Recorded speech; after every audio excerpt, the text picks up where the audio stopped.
Tervist, austatud kuulajad, austatud publikum. Ma pidasin vajalikuks natukene ennast tutvustada enne, kui ma oma teema juurde lähen, ehk ma ei ole teile kõigile nii tuttav. Igapäevaselt olen tegevusinsenerina ehitusuuringute valdkonnas suuremateks projektideks on praegu, millega ma tegelen infrastruktuuriprojektid nagu Tallinna-Tartu maantee 4-realiseks ehitamine ja Rail Baltic Estonia. Males olen meistrikandidaat, ma olen publitsist, mõned maleraamatute autor, igapäevaselt teen näiteks Postimehes malerubriiki ja üksiti olen Eesti Maletoetusühingu juhatuse liige. Ja täna on selline ambitsioonikas teema nagu Eesti male mineviku olevik ja tulevik. Ja miks ta ambitsioonikas on sellepärast, et ma katsun selle 15 minuti sisse ära mahtuda. Et aega on vähe, aga hakkame slaididega pihta ja esimene slaid, kui see asi nüüd mul toimima hakkab, tuleb siit täitsa must, aga see esimene slaid illustreerib seda ämarat aega, mis kunagi Eesti males oli. Meie male algus ühtib Eesti järkumisajaga ehk 19. sajandi teisest poolest saame siis malest rääkida. Ma nendest ajalulistest asjadest võisin kiiresti üle ja siis katsume jõuda tänapäeva, et loodan, et igavaks ei lähe. Edasi üks suur täis Eesti males on 1883, millal ilmus siis esimene Eesti maleraamat. Haritlased seda asja vedasid, sinnamaani oli Eesti male olnud suuresti Balti-Saksa maleliikumise all. Selles esimeses maleraamatus on ka ilusti sõna male, nagu leidnud omale lahtiseletamist, võib-olla jõuate lugeda, ma tsiteerima ei hakka, kes nüüd kaugemal istub, võib tulla julgelt lähemale, siin ees on ruumi küll, et selline esimene tähis 19. sajandi lõpus, 20. sajandi algus hakkasidki esimesed olulised eestikeelsed nimed tekkima Eesti malesse, enne seda oli ka suuresti, nagu mul siin on öeldud, baltisakslaste pärusmaa. Ja libiseme kohe sujuvalt edasi, oli siin jutuks male ajakirjanduses, tõin siin välja 1920. aastat, kui hakkas, see on siis Keresele eelnev aeg, Keres on sündinud 1916, kui hakkas malest rohkelt ilmuma artikleid meie meedias. Neid on ka täna väga mugav leida digiteeritud Eesti ajalehtede keskkonnast tänu sellele, et tavaliselt oli juures nüüd diagramm, libistad selle lehe väikses formaadis läbi, leiad sealt kätte selle malenurga, mis sind huvitab, tavaliselt üks partii, üks ülesanne, midagi räägitud malest. Ja lähme kohe sujuvalt edasi, esimesed Eesti meistrivõistlused 1922-23 võitis Paul Rinne. Pikemalt sellest ei räägi. Järgmine oluline tähis ongi juba 1930-ndad, kui lühikese aja jooksul tõusis esile Paul Keres. Ja Paul Keresest nii palju, et kui 1935 ta oma esimese välisreisi tegi, siis ja maailmaolümpial samal ajal osales, siis 1938 ta võitis juba Euroturniiri ja tõusis maailmameistritiitli pretendendiks ja väga kiiresti kulmineerus tema maleline edu ja järgmisel slaidil ongi juba nii-öelda see, mida teise malekuun, nagu Paavo Kirine siin ennist rääkis, Kerese edu taustal kaasa ka Eesti meeskonna kerkimise Argentiinas Buenos Aireses pronksile. Seesama malekuun, millest Paavo rääkis, Paul Keres, maailmameistri pretendent noor mees, tõi kaasa selle, et kogu Eestis male tõusis esiplaanile meeskondlikult, meie meeskond saavutas 3. koha, mis täna on juhtunud Norras, täpselt sama maailma esinumber toob omaga kaasa malebuumi riigis. Norra meeskond ilmselt paljudele ei ole see fakt teada, sai sel aastal maleolümpial 5. koha, suurepärane tulemus. Räägin veel Norrast ja malebuumist, et väike riik võib olla males seeläbi väga suur, kui on sellised talendid ees nagu Paul Keres ja Magnus Carlsen. Ja teine sõnum, mis mul on öelda, on see, et individuaalne edu maailma tasemel toob kaasa siis malebuumi riigis. Et Norras jälgis viimatist MM-matši viiendik rahvaarvust, et umbes 1 miljon. Eestis Kerese ärasaatmine oli üks selline sündmus, mida paljud mäletavad. 10. rahvaarvust ehk 100 000 inimest sellel üritusel osales. Ja võib-olla natukene malelistesse detailidesse laskuda, siis tõin välja ka selle, mis selle edu tagab, et Eesti meeskond Buenos Aireses 39 seesama liider, kelleks oli siis Paul Keres, saavutab esimesel laual 75% tulemuse ligitähedase ja üks mees on vajalik, et veel aitab teda, selleks oli Eesti meeskonnas Gunnar Friedman 4. laual, samuti ligi 75% tulemus ja ülejäänute puhul piisab täiesti, kui nad teevad sellise 50% tulemuse ära. Ja kui me nüüd vaatame seda Norra malemeeskonna edu, Eesti jäi siis tol ajal Saksamaale ja Poolale ainult alla, et täielikult favoriidid. Ja kui me nüüd vaatame seda Norra edu, siis täpselt sama pilt esimesel laual, seesama staar 75% tulemuse, tagapool teda toetavad sellised suurmeistrid nagu Arjan Taari ja Frode Urkedal, ilmselt paljud teist ei ole neist kuulnud, eks ole, aga see on just see ja samamoodi Ludwig Hammer, et see on just see, et see üksik indiviidu edu tagab tohutu maleruumi riigis. Norra selle aasta lasi endast maleolümpial ettepoole ainult USA, Ukraina, Venemaa ja India, absoluutselt favoriidid maleolümpial. Nii, ja me liigume edasi, Norrast ja Eestist on räägitud. Järgmine suur ajajärk Eesti males on selline. Aeg muutus, Nõukogude Liit, mis meil on, paremad saavutused, üritasin välja tuua. Nagu öeldud, kiiresti libisin jälle sellest 50 aastast üle. Keresel siis oli võimalik tulla liidumeistriks 3 korral. Ka Maja Ranniku tuli 2 korral naisteses liidumeistriks ja nagu siin eespool juba oli juttu, et ega väga palju neid võimalusi välisturniiridel ei olnud. Ja liigume edasi. Keres oli 7-kordne maleolümpia võitja. Esimesel laual ma oli küll lubati vist ainult 1 kord mängida ülejäänud. Korratal võimaldab 3. 4. laual mängida ja samamoodi heaneilast maleolümpia võitja. Need on lihtsalt tulemused, mida ükski Eesti maletaja tulevikus ei korda või ma mingis mõttes vähemalt loodan, et ei korda, sellepärast, et sellega ilmselt kaasneks see suur liit, mille koosseisus tuleks olla, sest võistkondlikult ilmselt Eesti nii nagu ühel teisel spordialal, olgu see korvpall või jalgpall, ei suuda ilmselt tulla olümpiavõitjaks võistkondlikul alal. Ja liigume edasi, mis on liidu ajast positiivselt, on see, et regulaarselt toimuvad Eesti tšempionaadid, kui varasemalt esimesel Eesti ajal oli see kohati kaootiline, siis 45. aastast alates, siis kui naiste tšempionaadid mängitakse ja tõin siin välja meie kõige enam tšempioni tiitleid võitnud mängijad, et Kaido, nagu te näete, on oma tiitlite arvult meie legend Ivo Neile järgi võtnud. Eest tahapoole on juba jäänud teine legend Illar Kärner. Kaido puhul ma arvan, et neid tiitleid võiks rohkem olla, aga eks aeg on praegu selline, nagu ta on, eriti siin enne rääkis ja eks sellel on omad põhjused.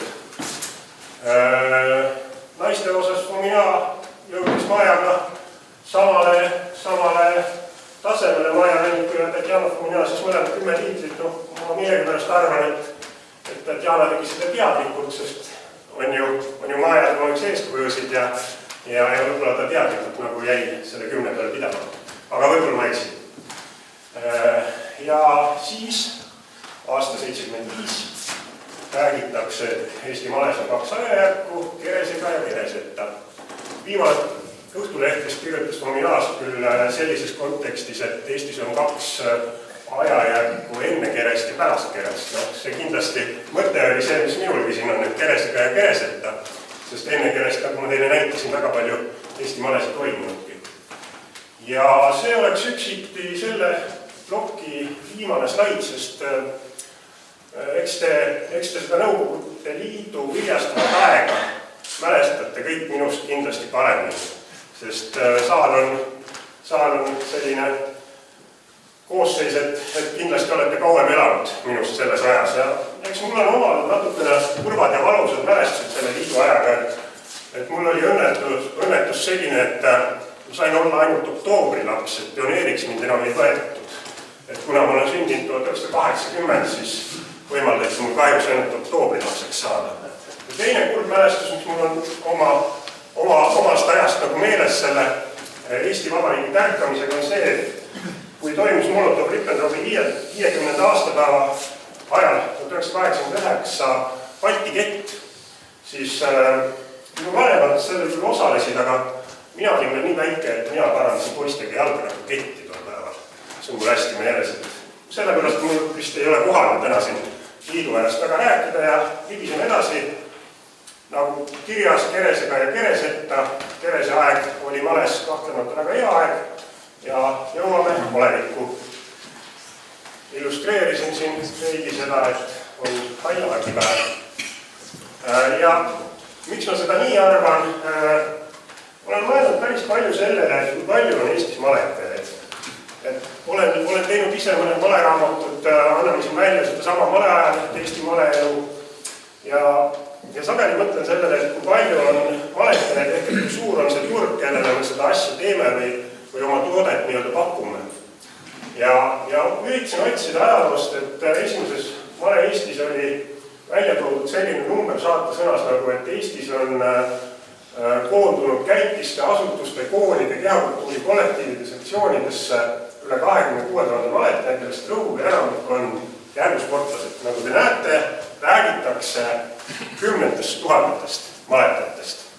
Ja võib-olla see ei olnudki väga vale, sellepärast, et omal ajal näiteks raamatute tiraažid küündisid kümnetesse tuhandetesse, vähemalt tuhandetesse, kui mitte 10 000 maleraamatute puhul. Ja vaatasin siin edasi, Merike sellele tsiteeris ka Rein Tammsalu Malelaulu pidu, kus malefestival kujunes üldrahvalikuks peoks, millest võttis osa tuhandeid inimesi. Ja siis on toodud välja ka põhjalik statistika, kus siis festivali kokku võttes on loetletud üles, et festivali osalejaid oli 31 214. Nagu te näete, jälle 10 000 inimesed. Aga liigume edasi. Hoopis väiksemad numbrid tulevad järgmiseks. Kukume numbrites 10 korda. Kui muidu rääkisime tuhandetest, siis võtsin välja Eesti spordiregistri andmekogu. Harrastajate arvu saab klikkida male Eesti spordiregistris ja sealt vaatavad juba vastu sellised numbrid, et ma nüüd viitsin spordiregistris olevad spordiorganisatsioonid, malega tegelevad spordiorganisatsioonid ja spordikoolid, siis ma sain kokku 3855 harrastajat, kes on siis üles loetletud. Siin on ilmselt paljude klubide puhul ka sellised esimesi samme males tegevad inimesed, väiksed lapsed, ehk et see number on 10 korda väiksem kui see, mis me nägime eelmistelt slaididelt. Ja sama number vaatab vastu ka Eesti Maleliidu reitingutabelist. Võtsin ka selle ette, 3177 nime on reitingutabelis. Sellel tabelil on mitmed hädad, seal tabelis on välismaalased, on kadunud hinged, on hulk mitteaktiivseid maletajaid, eks ole. Omalt poolt siin väike ettepanek, et võib-olla korrastaks selle tabeli ja või teine alternatiiv on minna üle siis rahvusvahelise maleföderatsiooni tabelile, aga selge on see, et see 3177 inimest on ka hetkel kaugel tõest. Aga ikkagi, nagu te nägite, kui ma enne rääkisin 10 000, siis nüüd me räägime tuhandetest. Tõime statistika ja liigume edasi. Liigume edasi FIDE reitingutabel, ehk siis rahvusvahelise maleliidu reitingutabel. Ja sealt leidsin Eesti mängijate nimekirjas 348 nime. Ehk jälle me oleme arvudes kukkunud 10 korda, ehk et küll see 348 seda ka lahkunud ringi, aga see tabel on ikkagi mingis mõttes natukene parem kui Eesti tabel, sellepärast et FIDE tabelis on selline märge nagu inactive, mis näitab nii-öelda mitteaktiivseid maletajaid, ehk et see tabel ei sisalda selliseid hingi, kes on võib-olla juba 10 aastat tagasi viimati mänginud või 20 aastat tagasi ja siis tähendab see tabel neid sisaldab, aga neil on juures lihtsalt inactive märge. Ja see nagu võimaldab natukene objektiivsema pildi saada, et palju on maletajaid või palju on aktiivseid maletajaid, ütleme siis nii. Okei, see tabel ei sisalda noori ja võib-olla veel midagi, eks ole, natuke see number on jälle liiga väike, aga me ikkagi räägime sadadest inimestest.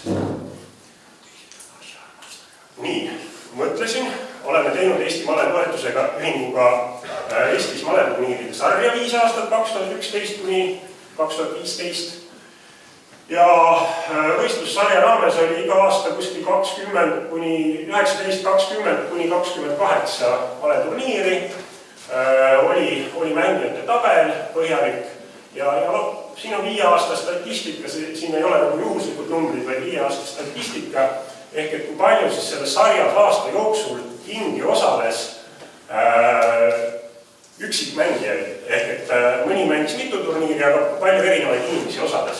Ja nagu te näete, siis esimene tulp, punane tulp illustreerib seda, kui palju osales aasta lõikes erinevaid inimesi, ehk me räägime jälle kuskil 400–500 inimesest. Ja nendest omakorda pooled, eks ole, mängisid vähemalt 2 turniiril, no mis tähendab seda, et ülejäänud pooled mängisid ainult, me püüdsime jõuda selle sarjaga võimalikult paljudesse maakondadesse ja see tähendab sisuliselt seda, et pooled mängisid ainult võib-olla oma kodu juures turniiri ja ülejäänud pooled siis mängisid võib-olla natuke rohkem. Ja kui me läheme veel edasi, eks ole, et vähemalt 3 turniiril see lilla tulp siin, siis me näeme, et osalejate arv kukub juba kuskile 100 juurde, kes käivad. Ehk et ma ikka küsin endalt aeg-ajalt, et kellele me neid asju korraldame. Et kui meil on üldse võib-olla 400–500 mängijat aktiivselt Eestis ja nendest võib-olla veel omakorda 200 on need, kes mängivad siis aastas rohkem kui 1 turniiri, siis olge ausad, eks see number on ikka väike küll. Ja samamoodi võtsin ette Euroopa kiir- ja välkmale meistrivõistlused algavad homme ja võtsin ette selle statistika, sinna on registreerunud juba ligi 600 maletajat, natuke 600 ja Eesti mängijaid, näete siin rida 10, on registreerunud 160. Mis jällegi illustreerib seda, et kui meil toimub Eestis selline tipptasemel võistlus ja kui osalejaid on 160 Eestist, siis mingis mõttes sellele võistlusele ilmselt tulevadki need samad, kes Eestimaale toetusringu sarjas võib-olla mängisid 2 etappi või rohkem, ehk et me räägime ikkagi 100 inimestest. Et neid inimesi on vähe Eestimaales, on minu sõnum. Et kui varem